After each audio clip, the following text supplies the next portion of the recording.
جزاک الله. د دې نه وروستو زه اول کې به معذرت کوم، ډېر د اختصار نه به کار اخلو. موږ اوږدې اوږدې شعرونه به وایو، اوږدو خبرې به کوو. بار کې دا وخت داسې دی چې موږ د اختصار نه کار اخلو. ډېره زیاته مننه او ډېره زیاته مهرباني. الحمدلله علی کل حال چې په داسې کړکېچن حالاتو کې موږ ته د یو داسې بهترین د ټورنمنټ او د هغې د فاینل او بیا د هغې د راجوړولو انعقاد توفیق راوبخښو. شکر الحمدلله. په نننۍ دغه فاینل کې فاینل میچ کې زموږ سره زموږ ستر مشر زموږ لارښود جناب مولانا مفتی فلیافور صاحب، سابق ایم پی اے ډسټرکټ منیر، نائب امیر جے یو آئی خیبر پختونخوا او امیر جے یو آئی ډسټرکټ منیر، هغوی هم راغلي. هغوی ته ښه راغلاست، مینه او محبتونه ورسره ناست. بختپرست خان صاحب چیرمین تورسک ټو جے یو آئی رهنما، دا شان ضیاء الرحمن صاحب ورسره مخامخ ناسي.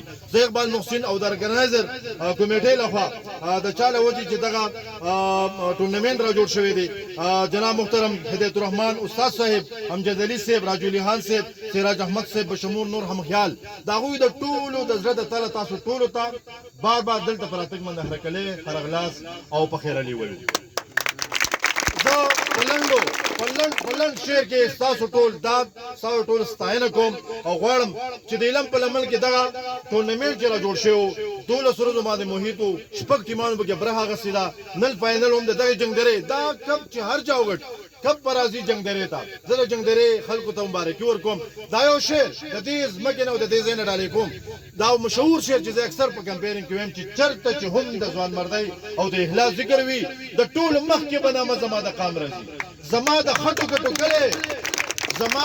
ګټو کلی دومره سپک مه ګڼه، دلته چې ښکلي هم راځي په احترام راځي. زه چې د دې نه مخکې باقاعده پروګرام چې کوم ما سره جوړ کړي هغه زه په ځای باندې سایډ ته کړم او مخې ته پروګرام بوزم. زه به نومونه اخلم چې په دې کې څومره ملګرو، څومره لوبغاړو د دغې لوبډلې هغې شرکت کړی دی، بیا پکې ښه پرفارمنګ کړی. پرفارمنګ خو ټولو کړی دی ښه، خو چې بیا پکې په خصوصي توګه چا کړی دغه نومونه ما ته راکړی شوي دي. زه به هغه کس راغواړم او بیا به د پنډال نه هغوی د کپ ورکولو په هیله باندې یو مشر راغواړم. زه بیسټ کټر امان الله صاحب هغوی ته خواست کوم چې هغه د سراج کلب غړی دی. بخښنه به هم غواړم، په شعرونو کې بیا څه نه وي، دا هر سړی د خپل مطلب بیا کړي. که خندا دې په پیسو وي ښکلیه یاره، که خندا دې په پیسو وي ښکلیه یاره، ما ته هره ورځ د 100 روپو خانده.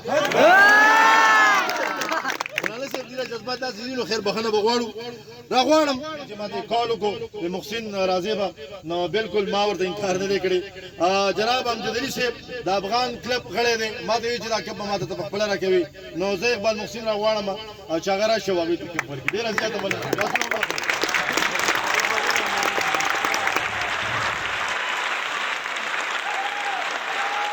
زما ډېره زیاته مننه، ډېره مهرباني.